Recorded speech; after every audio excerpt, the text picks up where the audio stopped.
नमस्कार दोस्तों, स्वागत है आपका हिंदी नॉलेज टुडे में। आज की इस विशेष रिपोर्ट में हम बात करेंगे दक्षिण एशिया की राजनीति, कूटनीति और आर्थिक शक्ति संतुलन में हो रहे एक बड़े बदलाव की। एक ऐसा बदलाव जिसकी गूंज केवल नेपाल या भारत तक सीमित नहीं है, बल्कि एशिया की उभरती भू राजनीतिक प्रतिस्पर्धा में भी सुनी जा रही है। यह कहानी है नेपाल की मुद्रा की, उसके प्रिंट होने के तरीकों की और उस भ्रमित कर देने वाले सवाल की कि आखिर दशकों तक भारत पर निर्भर रहने के बाद नेपाल अपनी करेंसी पर मेड इन चाइना का ठप्पा क्यों लगवा रहा है। आखिर ये बदलाव सिर्फ एक प्रिंटिंग कॉन्ट्रैक्ट है या इसके पीछे कोई ऐसा राज छिपा है जो भविष्य की रणनीतियों को निर्धारित करेगा। तो दोस्तों, यह कहानी समझने के लिए हमें थोड़ा पीछे जाना होगा, उन दिनों जब नेपाल के पास अपनी मुद्रा छापने की तकनीक, मशीन या सुरक्षा सुविधाएं नहीं थी। नेपाल 1970 के दशक से लेकर 2000 के दशक तक लगभग हर महत्वपूर्ण मुद्रा नोट भारत में ही छपवाता था। भारत की सुरक्षा मुद्रण प्रेसें जैसे कि नासिक या देहरादून नेपाल के लिए बैंक नोट्स तैयार करती थी और यह व्यवस्था दोनों देशों के बीच दशकों तक एक विश्वास, परंपरा और घनिष्ठ संबंध का प्रतीक मानी जाती थी। नेपाल की अर्थव्यवस्था छोटी थी, संसाधन सीमित थे और भारत उसका सबसे नजदीकी और भरोसेमंद साझेदार था। नोट छपवाने का काम सिर्फ प्रिंटिंग का नहीं था, यह एक रणनीतिक जिम्मेदारी थी जिसके लिए नेपाल पूरी तरह भारत पर निर्भर था। यह वह दौर था जब भारत और नेपाल के बीच आर्थिक, सांस्कृतिक और राजनीतिक समीकरण बेहद सहज माने जाते थे। लेकिन समय बदल रहा था, राजनीति बदल रही थी और धीरे धीरे दक्षिण एशिया में चीन की मौजूदगी एक शांत नदी की तरह फैलने लगी। नेपाल चीन व्यापार बढ़ा, इंफ्रास्ट्रक्चर प्रोजेक्ट बढ़े, निवेश बढ़ा और साथ साथ भारत नेपाल के बीच कई बार ऐसे मुद्दे उभरने लगे जिन्हें दोनों देश हल्के में नहीं ले सकते थे। चाहे बात 2015 के संवैधानिक विवाद की हो, सीमावर्ती तनाव की हो या भारत नेपाल के बीच बढ़ते राजनीतिक मतभेदों की हो। लेकिन क्या ये मतभेद मुद्रा प्रिंटिंग जैसे संप्रभु विषय को भी प्रभावित करने वाले थे? यही आगे आने वाली कहानी का सबसे बड़ा मोड़ है, जहाँ नेपाल के नोटों पर भारत के स्थान पर चीन का नाम आना शुरू हुआ है। लेकिन यह सब अचानक नहीं हुआ, इसके पीछे कई परतें हैं।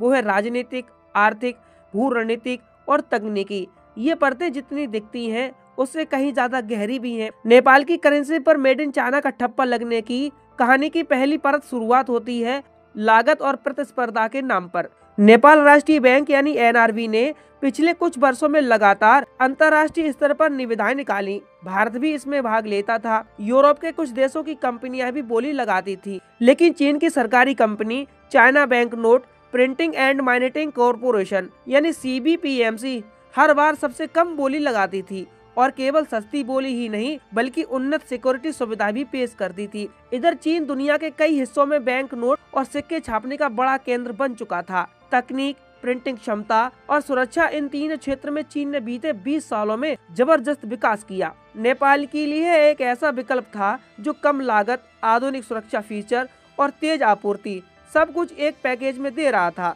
नेपाल के लिए एक ऐसा सौदा था जो आर्थिक रूप से उसे भरोसेमंद दिखाई दे रहा था। लेकिन दोस्तों, यह सिर्फ लागत की बात नहीं थी, इसमें शामिल भी भू राजनीति की सबसे ताकतवर धारा, विवादित नक्शा। 2020 में नेपाल ने एक राजनीतिक कदम उठाया। उसने नया नक्शा जारी किया जिसमें 3 विवादित क्षेत्र यानी लिम्पियाथोरा, लिपुलेख और काला पानी, इसको नेपाल का हिस्सा दर्शाया गया। भारत ने इस नक्शे को अस्वीकार किया, लेकिन नेपाल ने इसे सिर्फ नक्शा नहीं कहा बल्कि राष्ट्रीय सम्मान और संप्रभुता का सवाल बता दिया। अब मुद्दा यह था कि नया नक्शा नोटों पर प्रिंट किया जाएगा। अगर नेपाल की मुद्रा भारत में छपती तो इसका मतलब होता कि भारत में स्थित प्रेस उन क्षेत्रों को नेपाल का हिस्सा दिखाए हुए मुद्रा छापेंगी, जो राजनीतिक रूप से बिल्कुल असंभव था। यही वह मोड़ था जिसने नेपाल को पूरी तरह भारत से हटकर नए विकल्पों की तरफ देखने को मजबूर किया। चीन का विकल्प इस समय सबसे आसान, सबसे सस्ता और सबसे राजनीतिक रूप से सुविधाजनक दिखाई दिया। और फिर शुरू हुई वह प्रक्रिया जिसमें हजारों नहीं बल्कि सैकड़ों मिलियन नोट्स चीन में प्रिंट होकर नेपाल पहुंचे। जल्द ही नेपाल के नकली नोट रोकने वाले सुरक्षा फीचर्स भी पहले से कहीं ज्यादा आधुनिक हो गए। हेलोग्राम बदले, कलर शिफ्ट इंक आया, सुरक्षा धागे बदले, डिजाइन बदला। नेपाल के नए 1000 के नोट पर चीन की आधुनिक तकनीक का प्रभाव साफ दिखाई देने लगा। यहाँ कहानी का अगला अध्याय कोयले की तरह काला नहीं बल्कि धुंधला है, क्योंकि इसमें आती है सुरक्षा और गोपनीयता की चिंता। मुद्रा किसी भी देश की संप्रभुता का सबसे संवेदनशील हिस्सा होती है। यदि कोई दूसरे देश की कंपनी आपकी मुद्रा छाप रही हो तो चाहे वह संविदा कितनी ही सुरक्षित क्यों ना हो, जोखिम तो रहता ही है। डेटाबेस का रिसाव, प्रिंटिंग पैटर्न्स का खुलासा, हेलोग्राम तकनीक की जानकारी ये सब ऐसे पहलू हैं जिन पर हर देश सजग रहता है। नेपाल के अंदर भी कई अर्थशास्त्री इस चिंता को उठा रहे हैं कि मुद्रा छपाई पूर्णतः विदेश पर निर्भर होना आर्थिक सुरक्षा के लिए सही नहीं है। लेकिन नेपाल के पास अपना सिक्योरिटी प्रेस बनाने की क्षमता, निवेश और तकनीक अभी सीमित है। अब सवाल उठता है, क्या यह सिर्फ आर्थिक मजबूरी थी या चीन की रणनीति का हिस्सा है? दोस्तों, चीन का लक्ष्य सिर्फ नेपाल की करेंसी प्रिंट करना नहीं है, यह दक्षिण एशिया में अपनी पहुंच बढ़ाने की उसकी व्यापक रणनीति का हिस्सा भी है। नेपाल चीन के बेल्ट एंड रोड इनिशिएटिव का हिस्सा है। सड़कें, rail, port, hydro project, fibre network, हर क्षेत्र में चीन धीरे धीरे अपनी पकड़ मजबूत कर रहा है। मुद्रा प्रिंटिंग एक ऐसा क्षेत्र है जो सीधे सीधे देश की संप्रभुता से जुड़ा है। अगर कोई राष्ट्र ये जिम्मेदारी किसी दूसरे शक्ति केंद्र को सौंप रहा हो तो केवल यह व्यापारिक सौदा नहीं बल्कि विश्वास का सौदा है। चीन यही विश्वास हासिल कर रहा है, धीरे धीरे, मजबूती से और स्थायी रूप से। दोस्तों, अब हम आपको बताते हैं कि आखिर यह बदलाव भारत के नजरिए से कितना बड़ा है। भारत और नेपाल के संबंध हमेशा से विशेष माने जाते रहे हैं।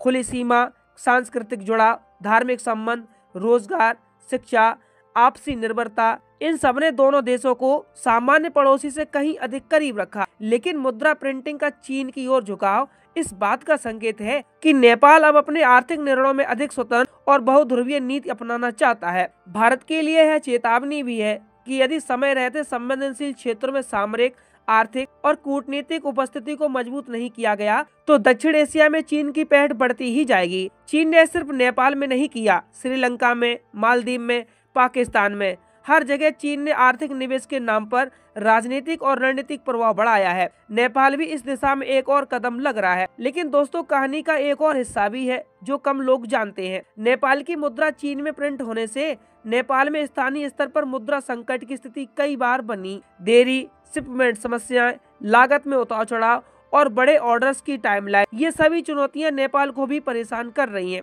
नेपाल में कई बार बैंकों में नोट की कमी की खबरें आई, कई बार नकदी का प्रभाव कमजोर पड़ गया, क्योंकि विदेशी प्रिंटिंग पर निर्भर होना हमेशा सुविधा की गारंटी नहीं देता। इसीलिए विशेषज्ञ भी ये मानते हैं कि नेपाल को दीर्घकाल में अपनी ही सिक्योरिटी प्रिंटिंग प्रेस बनानी चाहिए, जो कि महंगी परियोजना है लेकिन संप्रभुता और सुरक्षा की दृष्टि से आवश्यक है। इस कहानी का अंतिम और सबसे दिलचस्प पहलू ये है कि दक्षिण एशिया में मुद्रा प्रिंटिंग की लड़ाई सिर्फ कागज और इंक की नहीं है, यह प्रभाव, विश्वास और शक्ति संतुलन की लड़ाई है। नेपाल की करेंसी पर मेड इन चाइना का ठप्पा लगना एक छोटा फैसला लग सकता है, लेकिन इसके पीछे भारी भू राजनीतिक हलचल छिपी है। ये संकेत देता है कि नेपाल अब अपनी विदेश नीति में संतुलन की बजाय प्रति संतुलन खोज रहा है, जहां भारत को पारंपरिक मित्र के रूप में देखकर चलने की रणनीति अब पूरी तरह लागू नहीं होती। चीन इस पूरे मामले में केवल एक विक्रेता नहीं है, वह एक रणनीतिक साझेदार बनने की कोशिश में है और नेपाल के लिए साझेदारी नए अवसर भी खोल रही है और नए जोखिम भी।